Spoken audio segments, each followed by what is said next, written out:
Isuan dengan sakta di edo kan hena buang sakta di tu cross kami la isuan ati namangin menden sakta cross suan patien de di insom de tar sakta de na kong nengko hoa lalu kum kong balbari lalu nak pakopati tu edo kan hena buang sakta wena ibu nau tu kan macam de tu kovel yang edo kan man hian men fui sela Yesus atama di turen men fui parasela cross macam tora boy ngomlo kitam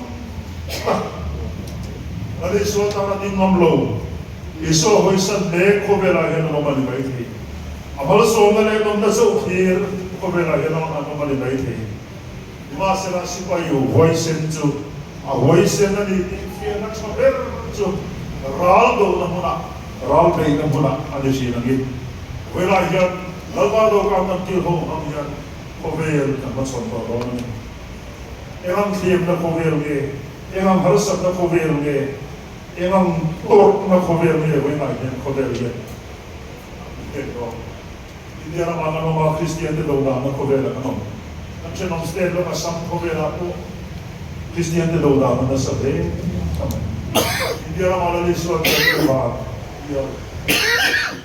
Isuring tu di, wala yan naman pengay awatam da yan tu. Zuha kita liswa zaitu yan cross matso na maya, wala yan ibong be amay ni.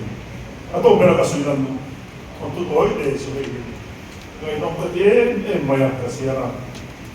Kung saan kasire som sari pakata si kawo at tutin. Kuha ko pa presbyterian patsalo kuha ko pa na